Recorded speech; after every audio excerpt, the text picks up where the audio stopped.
Okay, so today is lesson 40, units of the derivative, normal lines, maximum and minimums on a graphing calculator, which, is that what I think it is?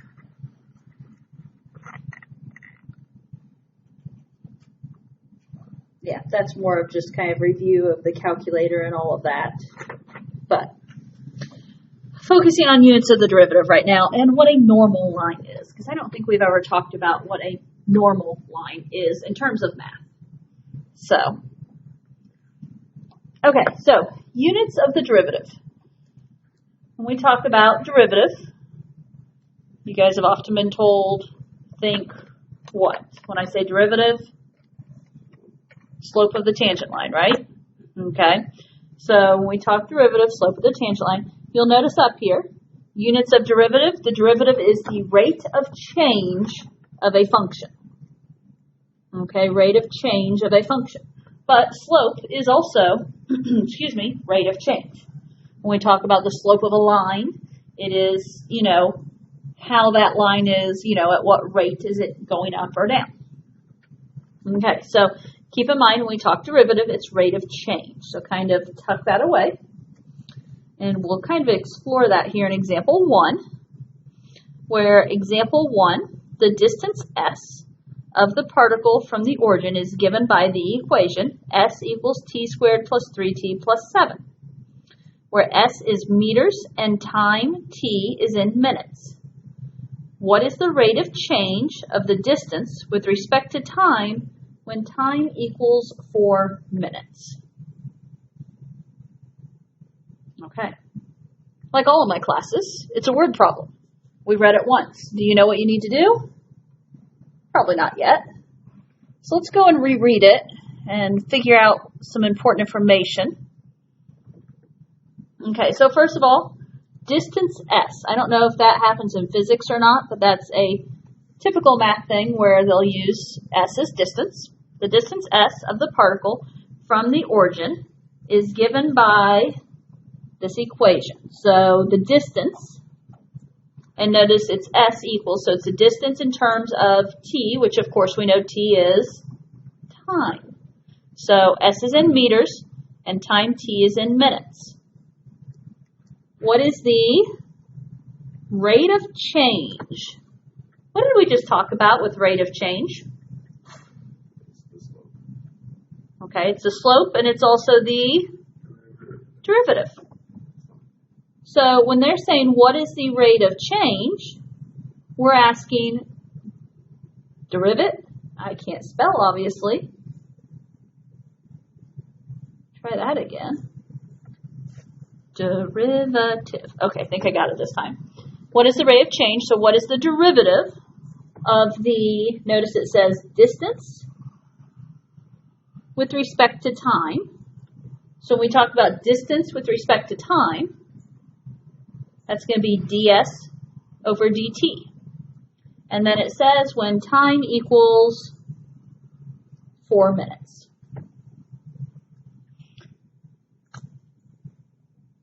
This one. So let's start with the given equation, which the given equation was s equals t squared plus 3t plus 7. When you're asked rate of change, so watch for those words. And there'll be other ways they ask it too, but rate of change. So this is an s equals, and it's in terms of t. So remember when we talk about derivative and we use that fraction notation, it'd be just like saying if this is y and these were x's, we would say dy dx, right? Well, this is s, so it's a derivative of s with respect to time, with respect to t. So we're going to say ds dt. And since we've got ds dt there, we can just take the derivative on the right. What's the derivative of t squared plus 3t plus 7? 2t plus 3, good. Now, so that is the rate of change of the distance with respect to time. What do I need to do to finish this off? Plug in 4, right? Because it says when time equals 4. So what we're doing, notation-wise, is ds dt when t equals 4. And so the notation you often see there is it's dsdt evaluated at 4. So if it's 2t plus 3, 2 times 4 plus 3, which is what? 11. 11 what?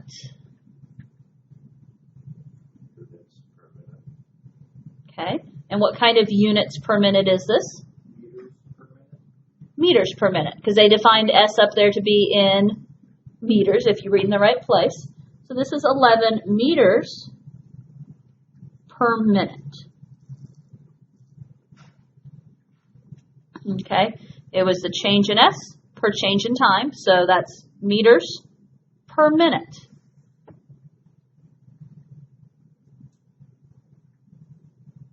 You guys are all physics people, so I think this question will make sense. Meters per minute. What would you find that as a label on? I don't know, maybe you haven't done this, or maybe you... Yep. Velocity is what I'm looking for there. Easy stuff, guys. I graduate now. What'd you say, Trevor? We usually do it in meters per second. I'm trying to think of where I've ever seen meters per minute. I thought you meant like what kind of product would you find that on? I was like, cars. Yeah. No, okay, so what I was looking for is, because I'm assuming you guys have, I'm assuming you guys are, what, a third of your way through physics. I'm assuming you've talked about velocity at some point there.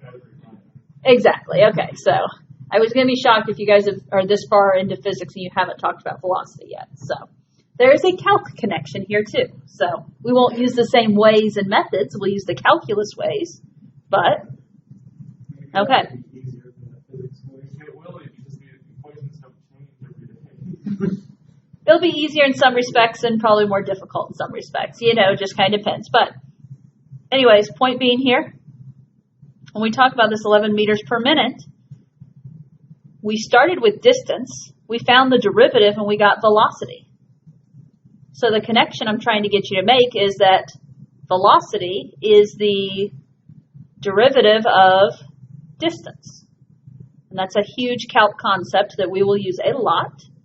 And you need to know that velocity is the derivative of distance. And that's what we're going to talk about here in the next problem.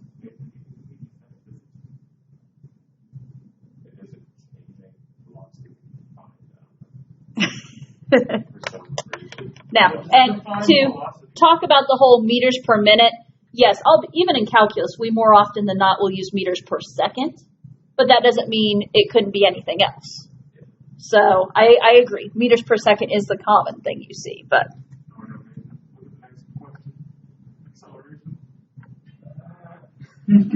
So, leading into the next question.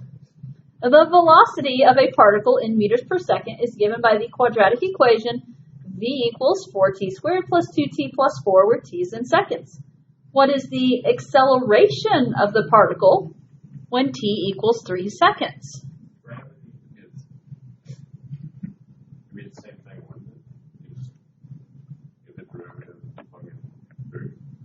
Pretty much, yeah. Okay, so we just talked, and so before we jump fully into this problem, okay, if we start with distance, right? And for instance, the distance on the last problem and the distance in this problem were both in meters, right? If you start with distance, then the first derivative, or the derivative of distance, we just talked about is velocity, correct? And we talk velocity in terms of units, that is meters per whatever time, right? So based on this problem we're getting ready to talk about, I'm going to say meters per second. So distance is meters, velocity then meters per second. Where's acceleration going to fall into this? Okay, so you guys are well trained in your physics. And that acceleration, can't spell today, is meters per second squared. Well, what is that in relation to distance and velocity? That is yet another derivative. Okay, so in terms of, if you start with distance, velocity is the first derivative of distance, and acceleration would be the second derivative of distance. Or, if you already have velocity, it's just the derivative of velocity.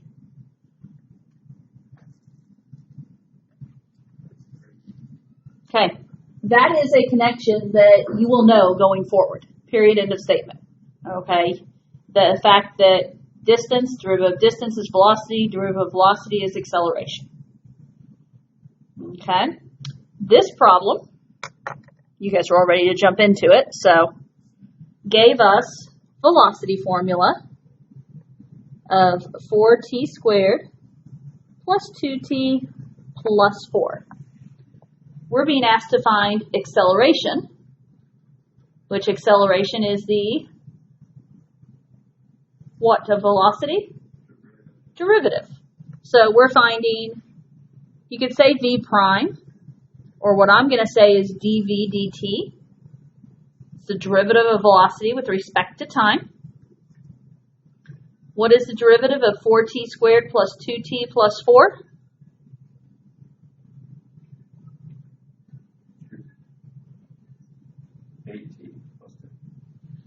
8t plus 2? I would say 2t. 2t plus 8. Yeah. Probably would come out. I was just waiting for you to fix yourself or someone else fix you, so. Because I heard you start to say 2 and I thought, where is he going with this? But it got fixed before you gave me the full answer. It's all good. Okay, so velocity, they gave us this lovely formula. They asked us to find acceleration, which that's what the derivative of velocity is. And then what was it? When t equals 3.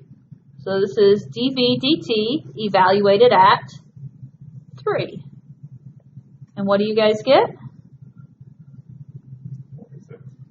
26. 26 what? Meters per second squared. Meters per second squared confirmed. And this was our acceleration. Okay, so derivative, rate of change. Derivative is also velocity. Okay, so whether it be meters per second, meters per minute, feet per second, kilometers per hour, miles per hour, you know, there's lots of different ways we could go with this. Okay, questions there? Okay. Let's look at part B here. Now, correct me, have we talked about what the word normal means in math? I don't think I couldn't remember if it comes up in pre-calc. I think it's just a calc term. Okay, so this is, in all honesty, you've been talking about normal lines for years, dating back to probably your pre-algebra days. We just don't use the word normal until we start talking about calculus. Yeah, I was in pre-algebra. They took me out of honors math in 7th grade and then put me back in 8th grade. So I took algebra with no pre-algebra experience. You've got the algebra, though. You've been doing this. It wasn't Okay. a fun experience in 8th grade. I would say once they pull you out, they should have just kept you out, but I don't know. Then you wouldn't be here right now, so. I mean, I got an A in math in 6th grade, and in 7th grade I also got A because it was the same class again, and then they put me in honors because I got all A's again. And I don't know what happened. Was there a change of teacher along the way there, though? No, it was the same teacher. Okay, I don't know that. Okay, anyways, Rob was algebra. in math, the word normal does not mean ordinary.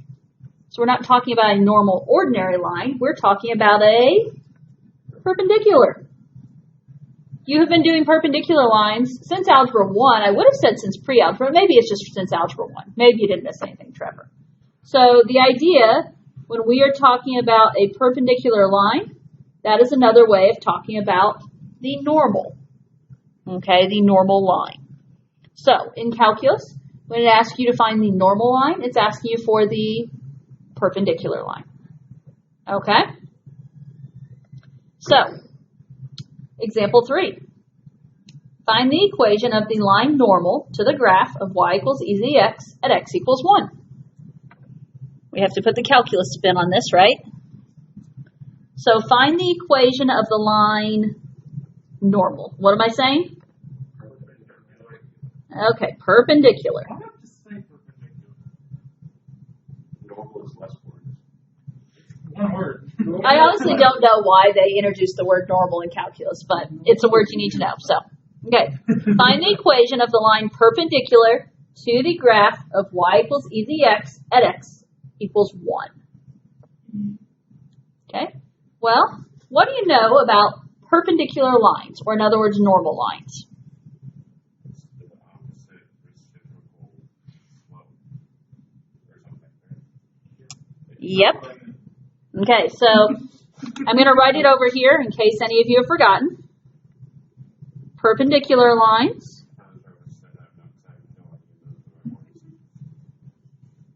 the official, what I usually say is opposite reciprocal slopes. So perpendicular lines have opposite. When we talk opposite, we're meaning just opposite sign, right?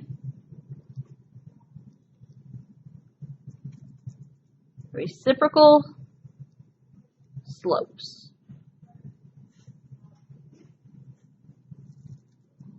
Okay. Now, what's that mean in this situation? How do we go about this? Well, would you plug in 1 to the y equals e to the x first on the line? Okay, so that is one thing we're going to have to do. Okay, Logan's talking about plugging in x equals 1 to the e to the x to find my y, and that's going to find me a what? A point, right? That's going to find me an ordered pair. So that has to be done at some point, and we can go ahead and do that right now. Oh boy, wasn't even trying to make the joke there. Okay, at some point, we have to find this point. Okay, so x equals 1, and so then when you plug the 1 in, it's y equals e to the first, and so the point or ordered pair is 1 comma e. And this is what I'm going to say it's point of intersection, if you would.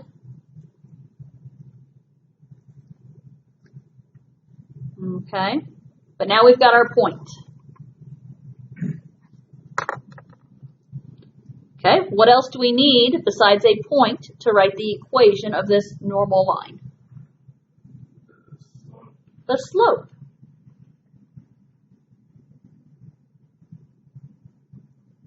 Okay, guys. Slope. What do you know about slope?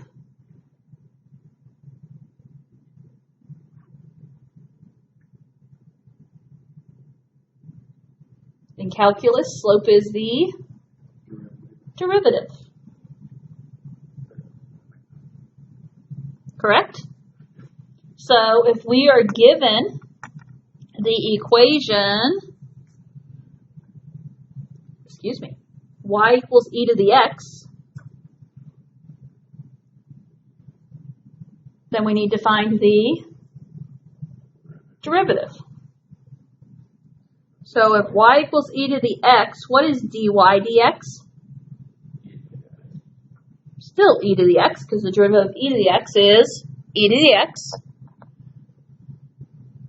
We need that derivative at what point? At 1. So we need the derivative, dy dx, evaluated at 1, which is going to be e. Now, what is this? I have no idea.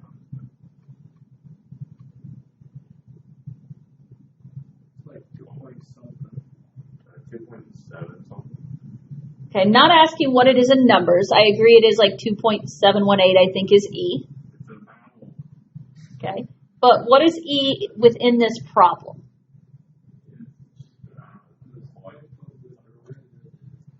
Okay, it's the slope. Okay, so we're finding the slope, right? So E is the slope. Is it the slope I'm going to need to use in this problem? No. This right here is just the slope of the tangent line. Okay, this is just, yeah. So this is just the slope of the basic tangent line or whatever. We have to find normal slope. So right here, I'm not going to use this slope, but I'm going to write it down as slope of tangent line. And I'm going to run out of room here if I'm not careful. So, yeah, if that's the slope of the tangent line, what is our normal slope? Negative 1 over E works for me.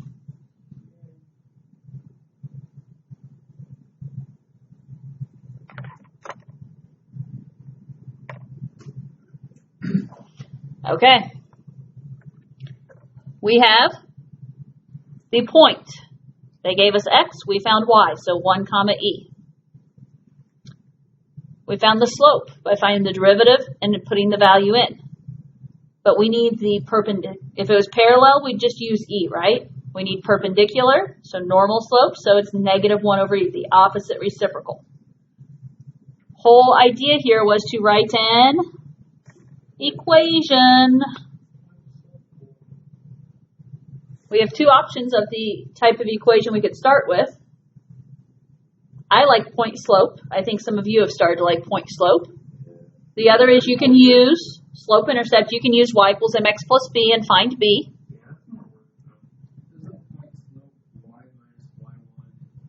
Yes. That's the one I like. Trevor's like, I don't know what it is by name, but it's that one. Okay. So yes, the one that's y minus y1 equals m times x minus x1. So y minus e equals m negative 1 over e times x minus 1. Okay. We can, I'll zoom this in so hopefully you guys can see virtually. If we distribute, it's y minus e equals negative 1 over e times x. And then negative 1 over e times negative 1 is going to be plus 1 over e. If we're trying to solve for y, we would add e. So y equals negative 1 over e times x plus 1 over e plus e. That's a lot. It says ye. Okay. It is a lot of e's. Now, here's the deal. I did not put any of that into my calculator, right? We could put that into the calculator. We could find negative 1 over e and use that slope. We could add 1 over e plus e on the calculator and get a decimal there as well, correct? If we go the decimal route, that would be an approximate answer. However, because we left this in terms of e, this is an exact answer. And so that is something you need to understand the difference between that. If you leave it, basically if you don't pick up your calculator, you're giving an exact answer. If you go and convert something on your calculator and thus have to round it, then you're giving an approximate answer. Okay, so that is an exact answer there in terms of E. And yes, we could find the approximation if we wanted to or needed to. Okay, questions there?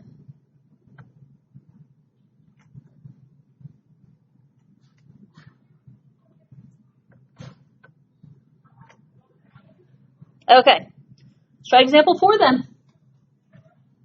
Now notice this one says use a calculator as necessary to approximate.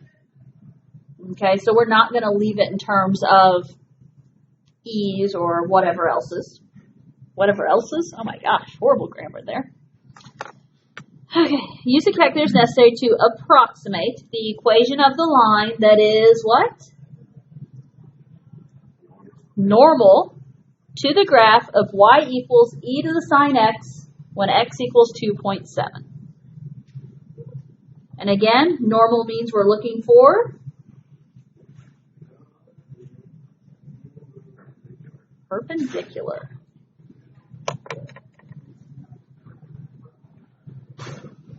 Okay.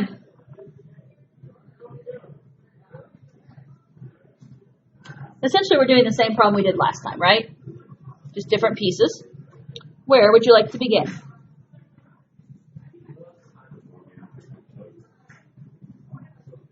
Did you say plug in 2.7?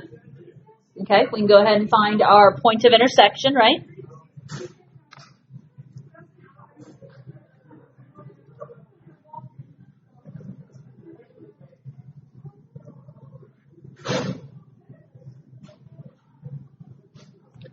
So we find our point of intersection. Let's see. X is 2.7. So y is e to the sine of 2.7. Some fun number there. Now, notice it did say use the calculator to approximate. Should I leave it as that form? No, we're going to go decimals.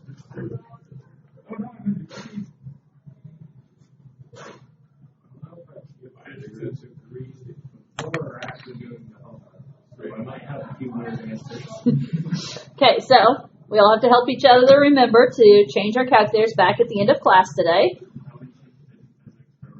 For this one, you want radians, right? E to the sine 2.7.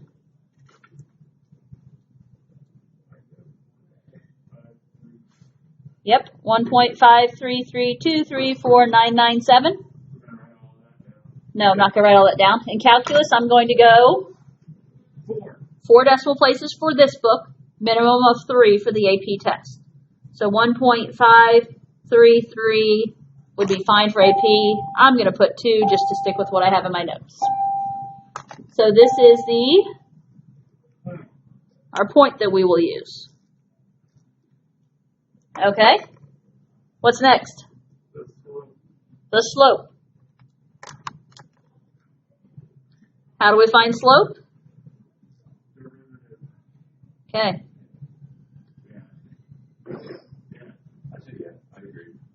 We've got to find the derivative.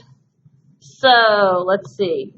Our given equation is y equals e to the sine x.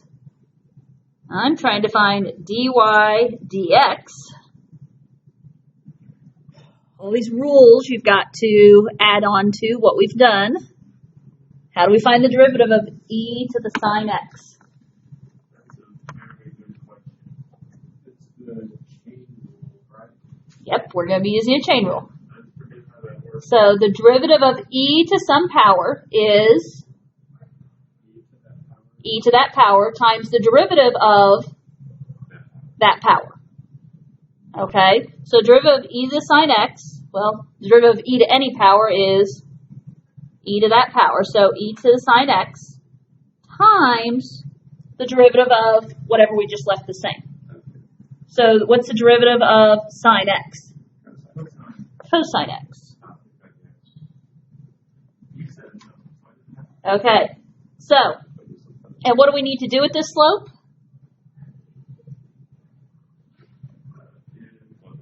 Don't flip it yet. Evaluate it at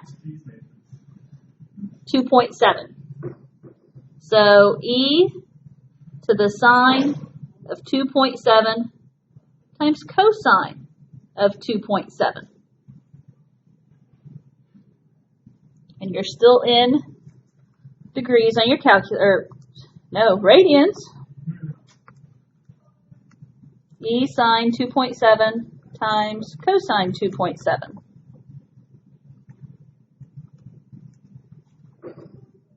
Did you get my answer? Negative 1.386. We can round to 2. But then we gotta flip them all. Negative. Okay, so what is this we have right here? Okay, this is slope of the tangent line. Is that what I need to use? No.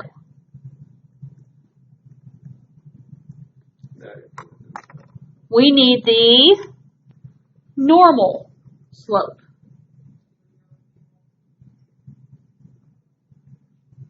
How do I find the normal slope? Flip it and then flip the sign. Okay, flip it and flip the sign. Flip it. How do we flip it? I got how we flip the sign. How do we flip it? Put 1 over that. Put 1 over that. Exactly. So if I write it out, it's going to be flipping it means we're going to do the negative of 1 over negative 1.3862. Obviously, that's a calculator type problem. So if I do the negative of 1 divided by negative 1.3862, or I could go back and use the previous, what I have on my screen. Whoops. 0.7214 if you round it.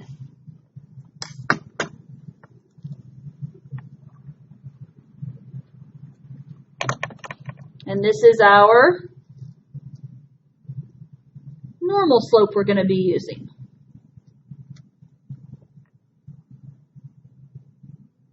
And again, I'm struggling with having enough room to complete this problem. Okay, we had our point over on the left. We have a normal slope.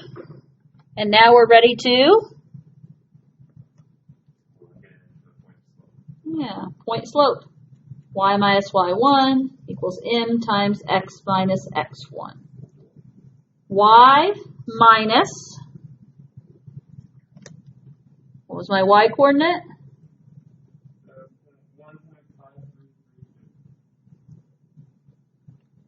1.5332 equals m, which we're using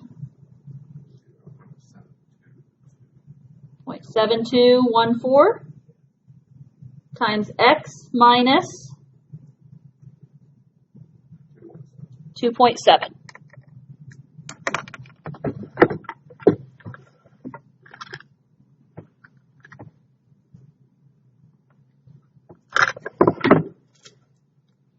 Okay.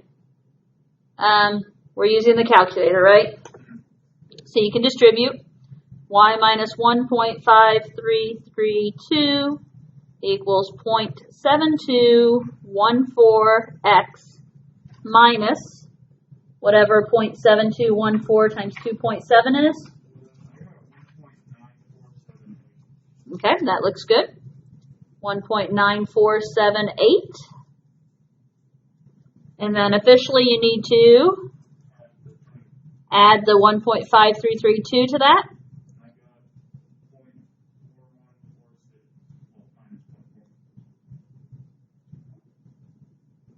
Okay, so yes, I agree. Y equals 0.7214x minus 0.414x. That is a very approximated answer. There's lots of decimals there.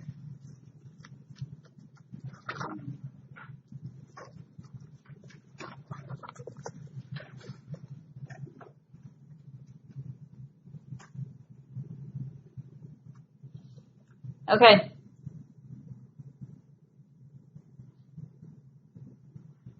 You got your calculators by your side? Which, by the way, why don't you guys, well, never mind. Nope, leave them in radians for a moment. I was just going to say, oh, turn them to degrees, but no, we still need radians for one more problem. I was trying to be helpful. Which Mr. Kevin must be planning a test next Thursday or Friday. He came and asked me where we're at on calculus. So I said, no, we're looking at Monday or Tuesday. So Okay, We may have a study back here. No, we do have a study guide. We just approximate the value of the relative maximum of y equals sine x on the interval 0 to pi.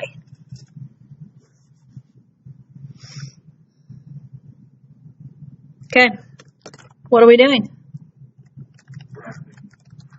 Graphing, good answer.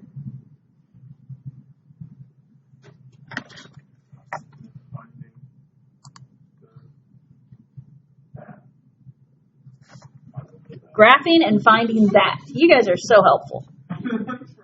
Okay.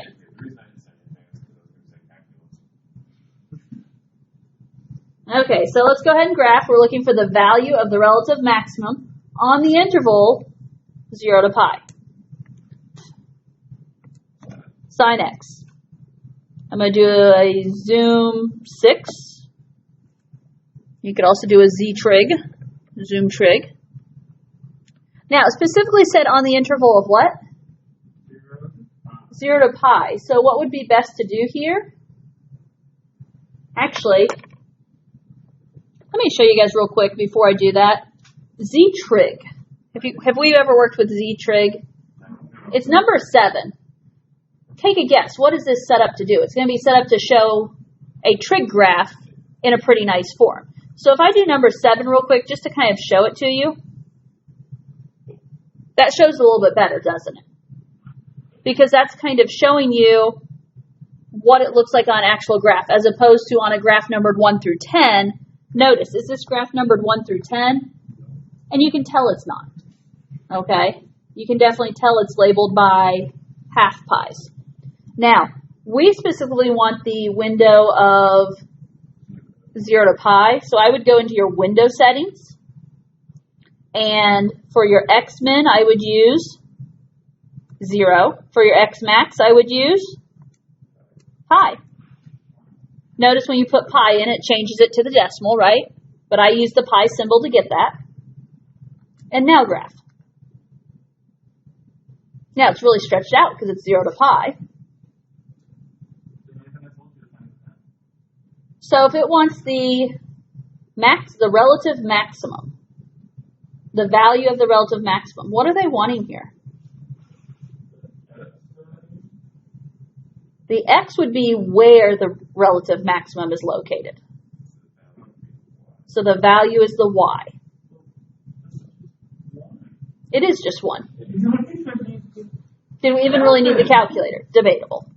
Okay. Now, you do remember, it's been a while, but you guys do remember how to find a max on the calculator if you have to? Second calc. We do a max.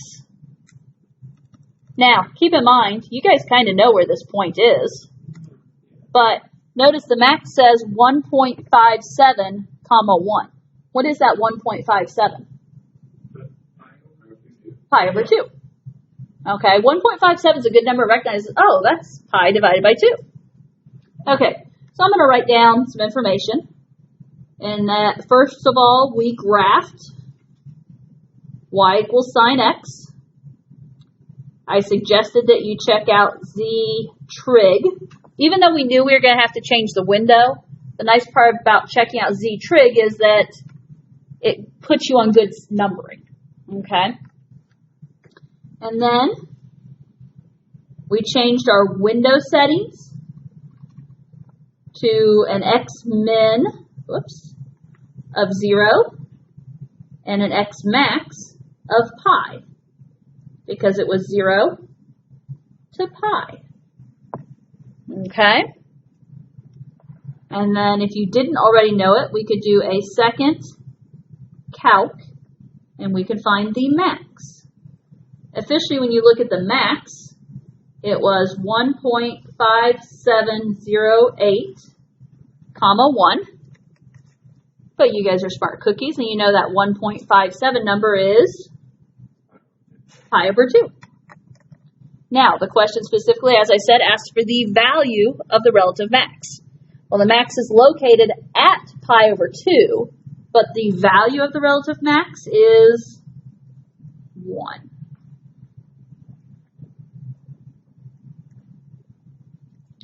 And whether it's good or bad, I often let you guys get away with just putting the ordered pair. There's good and bad to that. Okay, understanding where it's located is the X value, what the value is the Y value.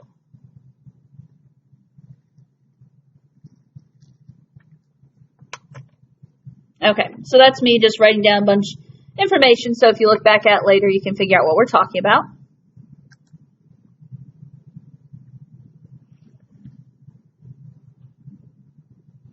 Okay, what about example 6? What are you doing? Okay, so we're going to graph y equals x cubed plus 4x squared minus 7x minus 5.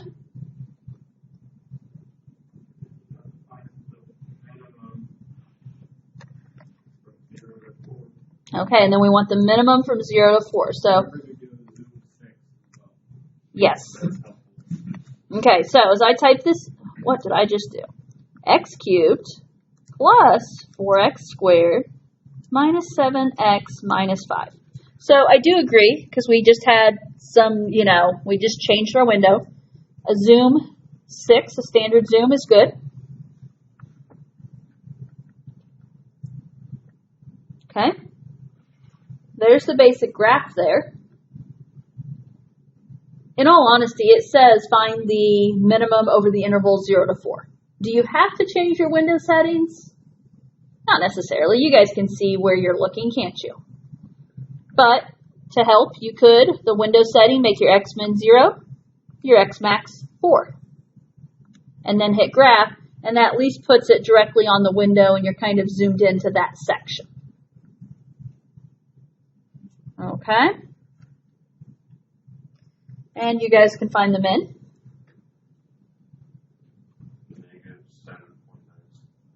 Negative 7.597. I agree. Okay, so if you change your X-min and X-max, you're changing them to 0 and 4. And then you're going to use your second calc to find the min, right? The min itself ends up being 0.6943, negative 7.5972. And what Nathan already told me, it just says estimate the minimum, but that minimum value is that negative 7 number.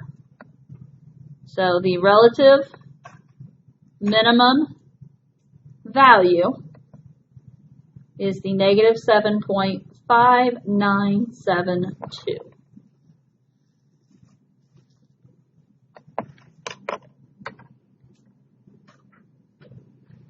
Okay. Change your calculators to degrees if you didn't. Or just be really confused when you guys get to... I'll be really confused on this one. It's not giving me an excuse. Although I would think that you guys are all you guys remind each other in here, so I'm guessing you kind of remind each other in there too. Nope. No? In this line. Really?